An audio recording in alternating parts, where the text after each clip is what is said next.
Hello, today I'm preparing this video to talk about opportunities in statistical programming in clinical research. I actually observed that there are many, skilled students after completing bachelor's and master's in whatever they do, computer science or statistics or mathematics or even BTEC in that case, they complete their course and they are not very much aware of all the opportunities available in the market. Instead, their awareness is limited to you know some of the traditional uh, way of searching for jobs in a way that you know they try for a lectureship or they try for a PSCs, UPSCs, and etc. etc. So I actually thought that it is very important uh, to make uh, you know awareness sessions for students in different areas. So today I'm thinking about a clinical research industry. Maybe in the future we can talk about banking or we can even talk about some other areas where job opportunities are there. But today I'm going to focus on a clinical research. uh, how can we get a statistical programming job in clinical research? There are plenty of other departments as well in the clinical research, but today let's focus on statistical programming. So the students who completed or who is studying masters in statistics or mathematics or computer science or BTEC or the other bachelors, even if it is in a bachelor's degrees like economics or whatever it is. I mean, I'm not very much sure that how much uh, the students who has completed you know a bachelor's or master's in a languages will be interested into this kind of an opportunity. But if they also interested, if any companies are calling uh, any bachelor's or master's students can attend the interview, definitely they can also try. However, definitely I have commonly seen for this job, statistical programming job, there it is companies, it is not limited to a statisticians or it is not limited to a computer science students, but instead I could see that life science students and statistics students, mathematics students or BTEC students, or even I think even maybe an economic students, everybody actually welcome to attend the interview.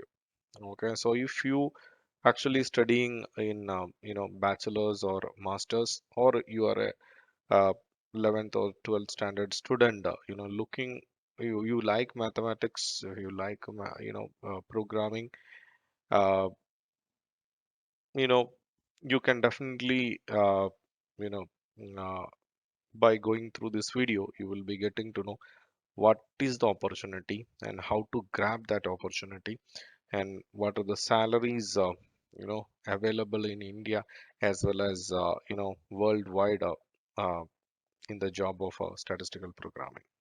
Okay, so with that introduction, so anyone who is in 10th, 11th, 12th, and bachelor's and masters, if you listen this, it will be definitely will get an idea about how can you grab the job in this area. Okay, so as we discussing about clinical research, yes, in the first point in the agenda of this video, I have put a clinical research only.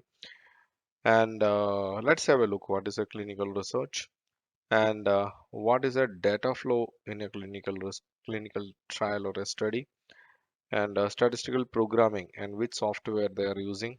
And I can see that it is most popularly used as a SAS.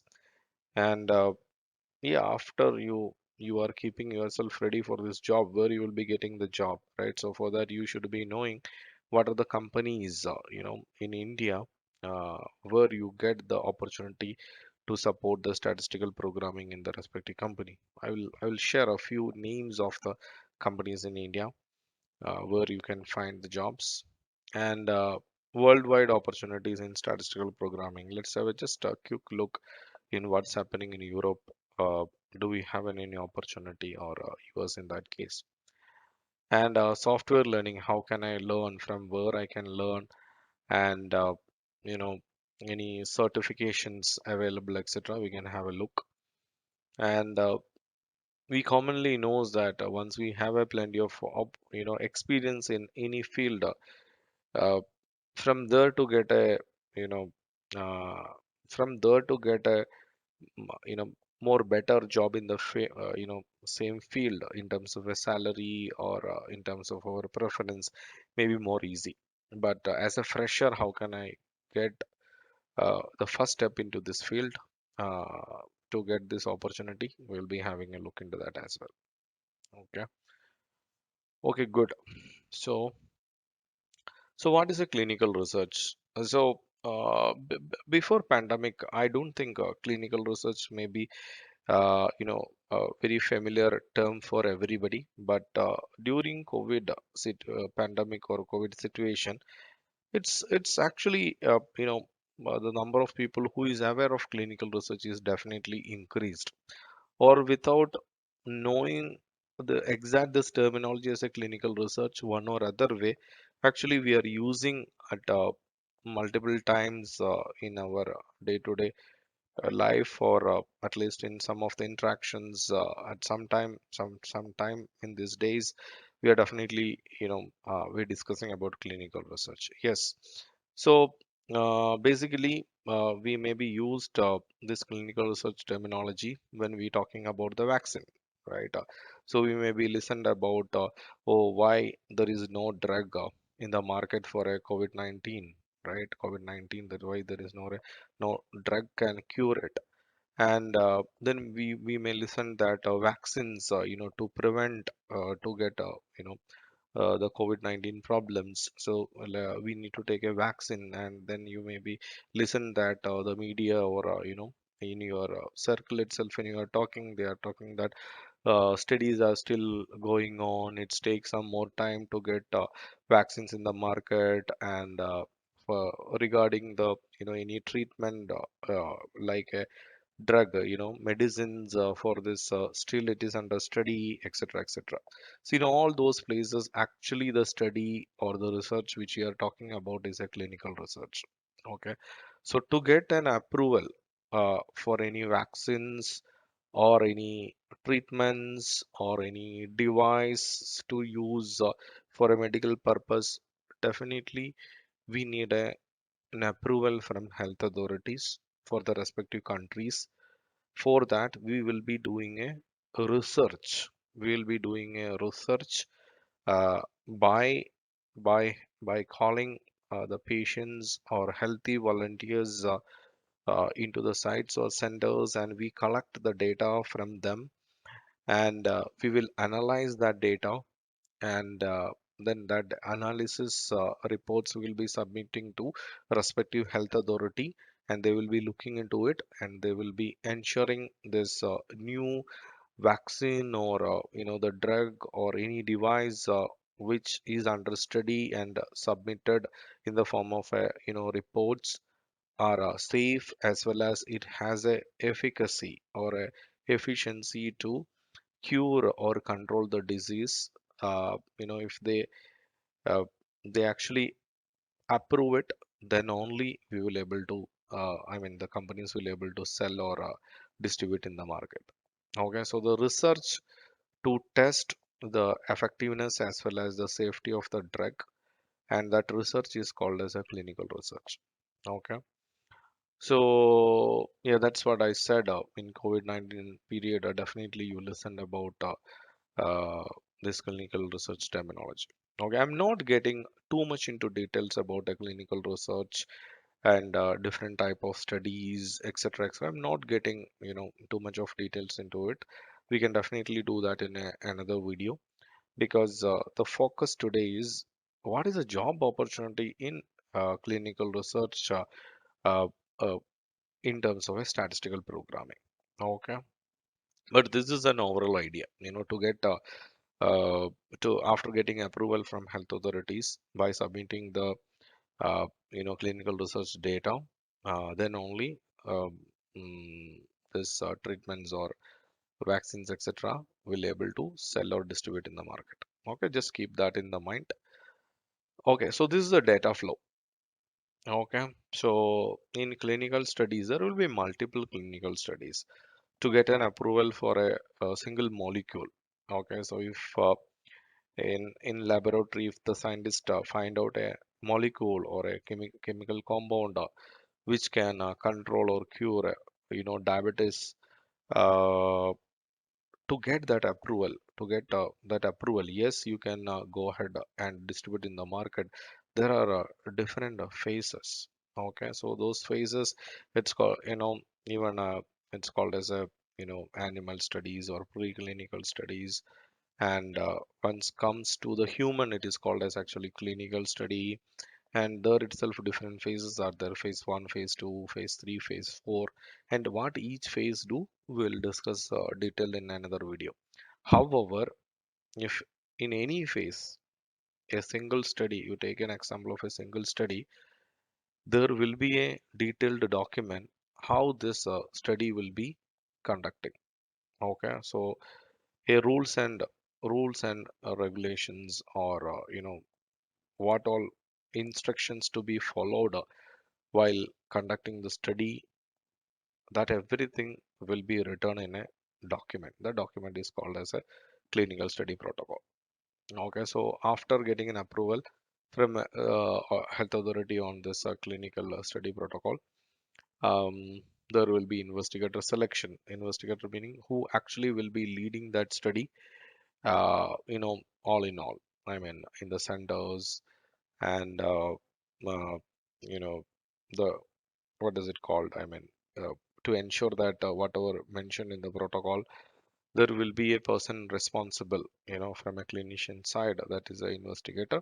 Investigator selection will be there, and will get approval to conduct the study. So from the health authorities, and all the sites also will be getting approved. Yes, in these sites we can conduct the clinical studies. Once all these things settled, till all these areas, uh, you know there is not much direct opportunities, in terms of statistical programmers. Okay, but after this step, patient recruitment will be starting, right? So all set, study protocol is there, and all the sites, everything ready to recruit patients or enroll patients. So patients will be coming to the centers. So there are multiple ways how patients will be called for the center. Those and all we will be discussing in detail in some other video. But patient will be consider patients will be coming to the centers. So after patients will be coming to the centers, what will happen? The doctor or investigator or whoever it is there, similar as when we go to a doctor, they will be collecting the data. They will be collecting the data from the patients. What data they will be collecting? They'll start asking, their age, sex, race, and height, weight. We'll be collecting, and you've seen it, right? Whenever we go to doctor, they will even check our BP. It's called BP, right? Blood pressure, systolic and diastolic blood pressure, etc. And vital signs, called as a vital signs, and ECG lab. Everything will be collecting before giving the treatment itself. Then after giving the treatment, according to the what kind of a design the study having in protocol, in multiple visits, maybe, you know after each 2 weeks, doctor will be asking this patients to visit, and each time all this data will be collecting.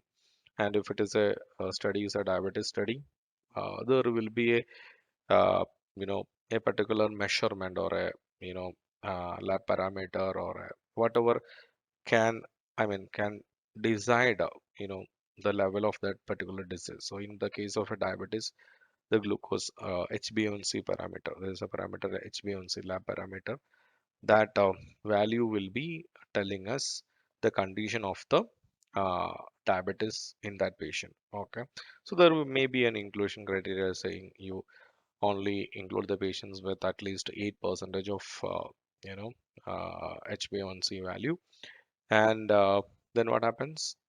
So that parameter also will be getting captured. And as I said, multiple visit these people are coming, and in all visits, this HbA1c will be getting calculated. And maybe if the study is designed for 6 months, we actually will see a difference between what was the condition of that parameter before giving the drug, and that time the what are the measurements which is captured before giving the study drug. That measurements are called as a baseline measurements. So that baseline measurements compare with after 6 months how much the change happened. So maybe some patient, one patient is a 10% is the HbA1c value in the baseline before giving the treatment, but after 6 months it's got reduced to 7%. Then we say that our drug able to reduce 3% of HbA1c. So that is good, right? The diabetes is getting into control. So now the thing is, what all I mentioned now, all this data, these all are data. Patients are coming, AIDS X-rays, all are getting collected, and all the patients giving a unique identifier. Instead of writing a name, unique identifier we are giving, and any side effects is happening while during the 6 months period. That called as an adverse event. That data also will be getting captured in all visits. Will maybe collecting these vital signs, ECG, and all the different lab measurement. All this data will be getting captured in the sites, not in paper. Previously and all, maybe it was in paper. Now, whenever this investigator directly entering the data, you see nowadays doctors everything enter into the computer directly. When they are entering that into the computer, that will be getting stored in the database. So who will develop that database? Yes, computer science students, or whoever the who are database developers we required over there. See, there is one opportunity. It's not a statistical programming opportunity, but definitely I think if any computer science students, or uh, you know maybe some companies may not be that much of stuck on computer science, but whoever has a good knowledge on computers, who can actually program the databases, those people have an opportunity over there. Okay. And after entering after getting the data into this database, it may not be clean, it may not be fully standardized, right? So data cleaning should be done, and data standardization also may needs to do, because in some centers, some doctors actually was mentioning that head pain, and in another center some other doctor was mentioning about headache. All the same problems, people were using a different text to fill it. Okay. So we need to standardize it. So there are dictionaries, it's called as a meta dictionaries or etc.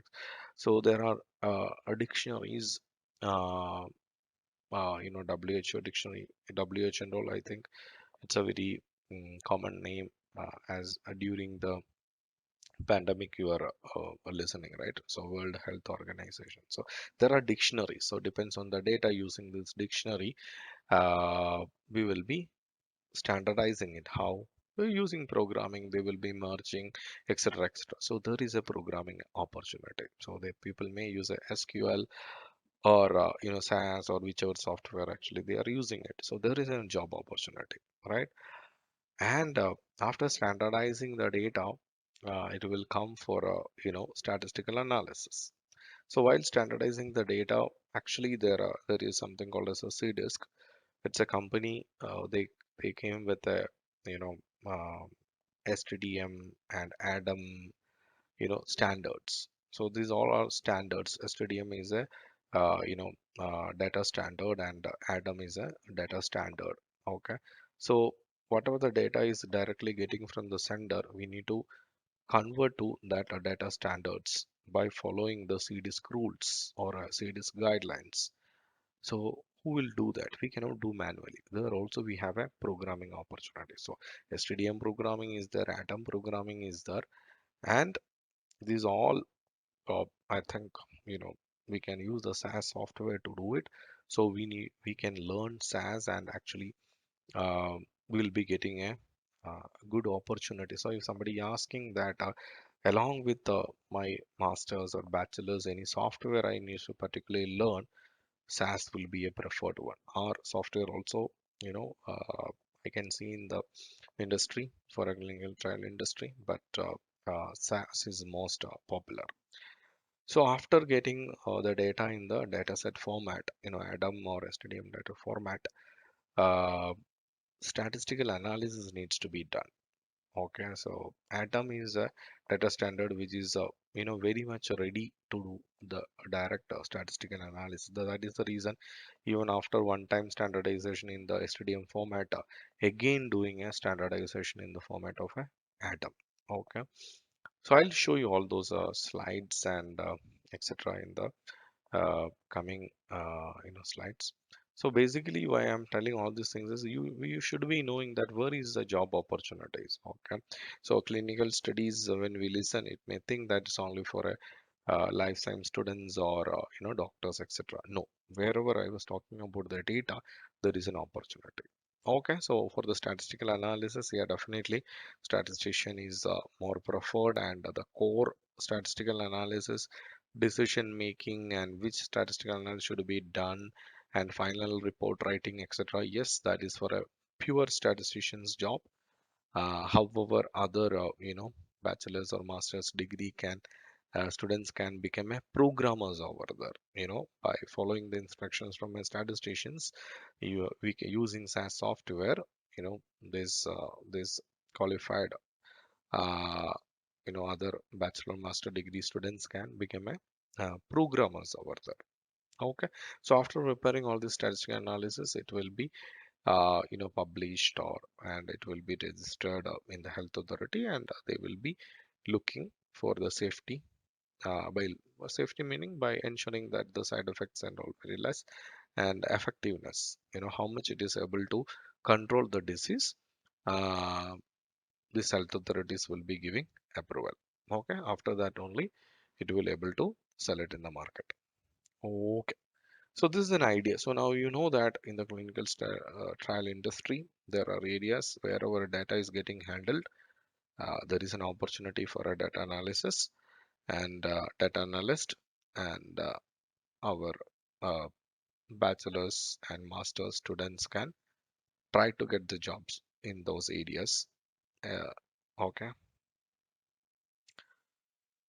so I was talking about health authorities, right? So, and commonly used softwares, and also you can see that SAS and R are commonly used softwares in statistical programming in clinical studies, where team will be using this softwares to prepare data sets and tables, listings, figures, meaning the reports actually will prepare in terms of RTF for Word document format, very simple language. Otherwise, it's an RTF format. So the summary of the information. So if we are summarizing what is the average average age of the participants, so average or mean value, all those are summary statistics, or even inferential statistics like confidence intervals, etc., or even the frequency, how many adverse event happened in a particular treatment group, uh, you know during the study. So all those are summary information we putting in RTF format, that actually called as a tables, and patient by patient information called as a listings, and figures will be pictorial representation of the data. Okay, so all these things also will be prepared using the SAS and R softwares. So it's nothing to worry too much, as these are very user-friendly softwares. We even from starting from YouTube, we can learn the softwares, SAS or even R in that case. And there are institutions, within India, small or big, or even SAS institutes also having programs to teach SAS software. Similarly, as R also have plenty of sources to you can learn R software. And there are companies, after hiring the students from the campus, they will actually give a coaching on SAS or R software. So all those ways we can learn it. Okay, it's all about how you good in programming thinking. Okay, so it's not mandatory that you if you know SAS already, yeah, it's a plus. Otherwise also, still you have an opportunity to learn SAS in any of the sources. You can even start from YouTube yourself, learning. So that doesn't matter. So now you don't know SAS at this moment. That doesn't mean that whatever we discussing over here, statistical programming, uh, you know, you don't have an opportunity. No, it is not the case. You can still learn. Okay. So I was talking about SAS software, and now we are just talking about the C-disk, right? It's a data standards. So the company who introduced the standard data standards, that company name is C-disk. And STDM and ADAM are the data standards. Primarily, statistical programmers are associated with. And so to program this STDM datasets and ADAM datasets by following the rules from the CDISC, definitely we need programmers.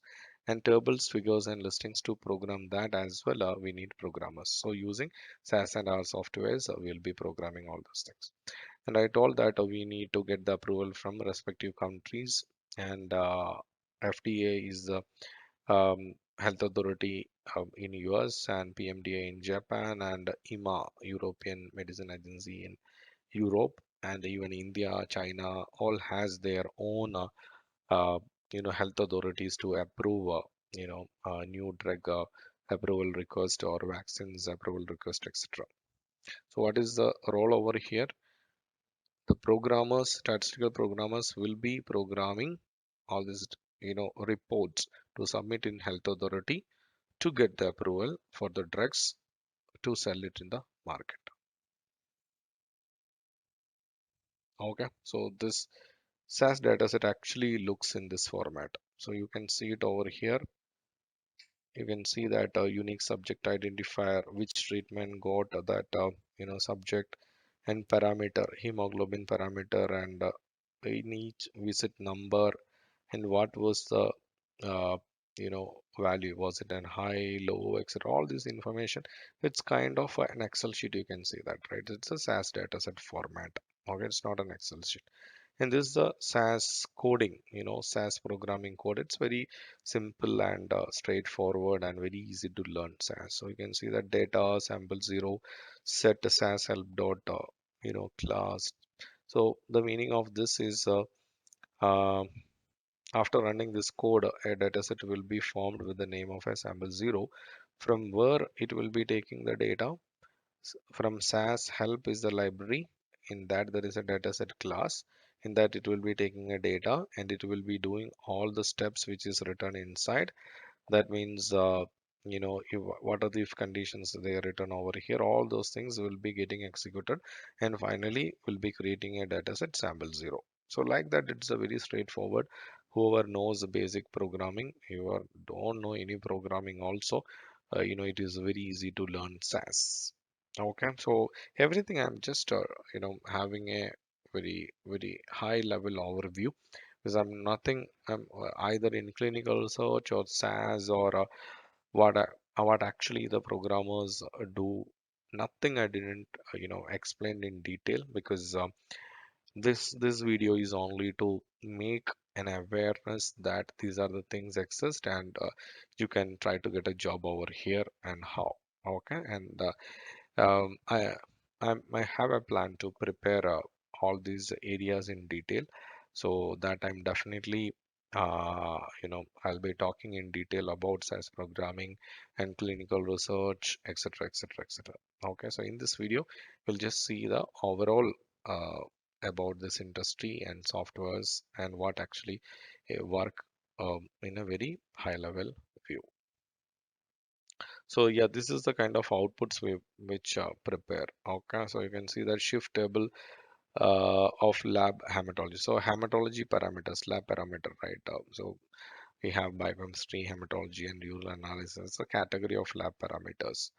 So what's happening to those parameters? Uh, you know, in the baseline. That means before giving the treatment and after giving the treatment in day 1, day 2, day 3, day 4, what change is happening. So that's what this table is talking about. uh, in so it's two treatment arms, treatment arm A and treatment arm B. It may be if the treatment A got for these patients and treatment B got for these patients. Okay, so basically, these are the kind of reports we'll be preparing in the uh, clinical industry using SAS softwares. Okay, I'll even explain maybe in another time detailed about how to do it. Okay, so now we understood that what we understood. We understood there are plenty of job opportunities, and in clinical research also we have job opportunities. And in programming area, statistical programming area, we have job opportunities. And even if it is as a statistical term in the programming, statistical programming, it is not limited only to statisticians or statistics students, but also for mathematics and computer science students or BTECH or life science students. Everybody can get into this role if you have the right skill sets. Okay, and we discussed a overview on what is clinical research and how the data flow will be happening, and wherever data is there, data analysis will be there, and statisticians will be there. Wherever data analysis is there, statistician definitely required over there.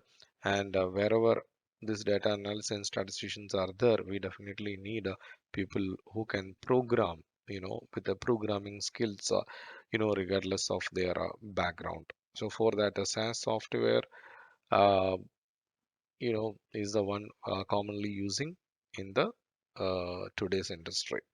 Okay, so till that we actually covered. Now you see, what are the which are the companies in India who has this team, statistical programming team. So there are pharmaceutical companies like Novartis, Bayer, and Pfizer, Glaxo, Nordisk, Sanofi. All these companies uh, already present in India. It's not limited. There are many other companies as well, but I just put a few examples. What is as office in Hyderabad, Pfizer in Chennai, GSK is there in Bangalore, etc., etc. Okay, so if we can get directly into these companies, it's well and good. So we need to keep a eye towards in Google or all the job sites when these people are going to hire you know freshers or students directly from campus interviews or uh, any manner in that case. Okay, so you can see that pharmaceutical companies, and you can also see that CROs. The difference is pharmaceutical companies are the real sponsors or owner of those study drugs or whatever the drug treatments or devices or vaccines. They are the real owners. However, all the work, there are different departments, right? We are actually focusing everything related to data, but related to data management, and programmers, and even medical writers. There are so many departments. So every time in-house, these companies may not able to do all this job, as there are many molecules under study. Okay, so they will be actually distributing a set of work to a contract or clinical research organization. They will actually work as a service based. So they will be doing that support to this sponsor companies or pharmaceutical companies. Those organizations actually called as a CROs or clinical or contract research organizations. Like that, we have IQVIA, Icon, clinical research, and PPD, TCS, Cognizant. There are multiple companies in that way as well. So here also, wherever data is there, data analysts will be there, statisticians will be there, and as doing a statistical analysis, definitely we need programmers to support it. Otherwise, theory, we cannot theory, or manually or with the scientific calculator, we cannot calculate all the statistical analysis we are planning. So for that, software is required, programming required. So all those areas we have opportunity for statistical programming. Okay, so both pharmaceutical as well as in CROs industry, we can get opportunities as a statistical programmers. And in terms of salary, it's good. You can see that it's an average one, and average salary. I was just googling it just to prepare it, just copy pasted directly from pay scale.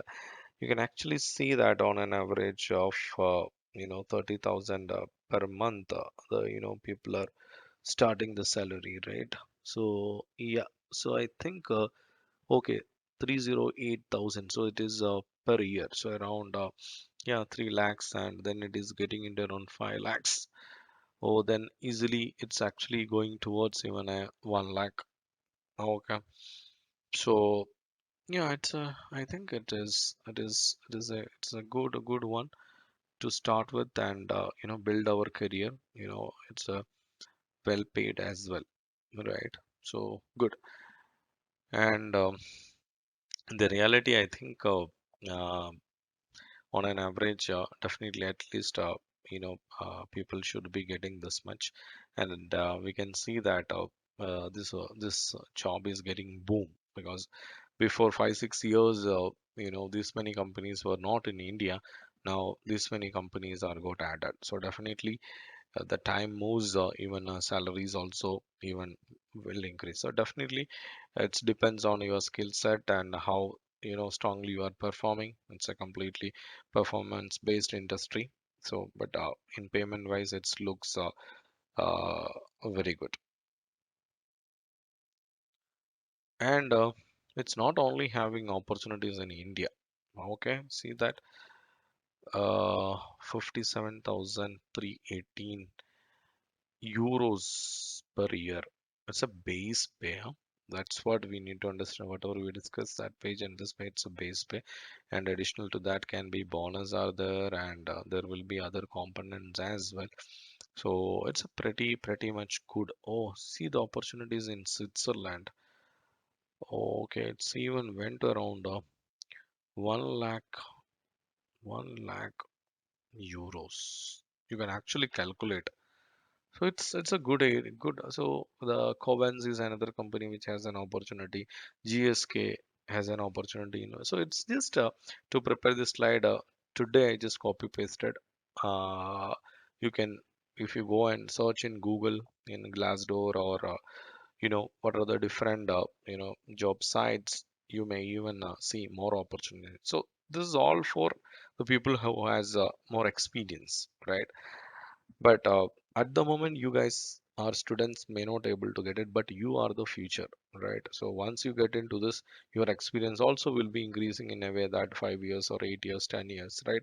So that time even you may even get a more salaries than this. So in terms salary, I think it's a very highly paid jobs. I would say that data analyst, right? It's always a highly paid jobs in clinical trials industries as well. So it is attractive package you will be definitely getting in India, and it's even bringing an opportunity for you to go and work outside India. I didn't put slides for US, but US also definitely has a similar opportunities and payments, etc., the way you can see in Europe. And so softwares you were talking, right? The SAS software. So now the thing is, you are a student and you maybe never learned SAS as a part of your course. So what you can do is you can start learning about SAS from a YouTube, and along with that, you can try to get the certification. Okay, so many companies they actually ask for a at least a base as a certification, and we even have advanced as a certification. So it will be preferable, and it will be an addition. It will be very value added, you completing your masters, and along with that, or bachelor's, whatever it is, along with that, you completing your base as certification, so that you can even have a baseline online exams, I guess, to certify with the base as. And you can search in this SAS a link. It is actually talking about the certifications available, and there are institutions, private institutions, I guess, They may be teaching SAS, and in some of the colleges I think they may be teaching SAS. So if you don't know SAS, first thing is you Google it and start understanding it, and through YouTube you make a some base idea about the SAS. And if want approach this SAS site and see that how can you get certified, and if anybody is giving any coaching on SAS, if you are interested, yeah, definitely take it. So like that, try to get a base SAS certification. It will actually help you, and it will be value added along with your whatever bachelor or master's degree you are having. It will be a very very good value addition when you're trying for a job. So now the thing is, all the opportunities, everything is talking about the previous slides and all for experienced people, but a first time how you get it, that is very important. So you see one of the job post recently I seen is the IQVIA company. Actually, they were hiring biostatisticians as well as statistical programmers. There you can see that what qualification they were actually looking for. Statisticians, they are purely looking for a statistics master's, PhD, etc. And along with that, they are actually asking for a base as a trained mandatory. So as I said, if you can actually start learning a SAS and try to get certified, definitely it will be a you know make you qualified to attend this interview. And there are companies, they are not asking for a SAS certification or knowledge. There are few companies in that way as well. uh, but after we joining over there, they will be training us. But the thing is, if you can do the base as certification course and get it certified, it will be very good. And you see here, not only for statisticians, below that they were actually asking about statistical programming, right? Programmers, or it's called as a, here different companies may have a different title. Here it's called as a senior statistical programming technicians, or whatever it is, it's as programmers only. There they are asking for a BTEC, MP, MSc, MCA, MFAM, BFAM, whatever it is, license. So there are plenty of students are actually qualified to attend it.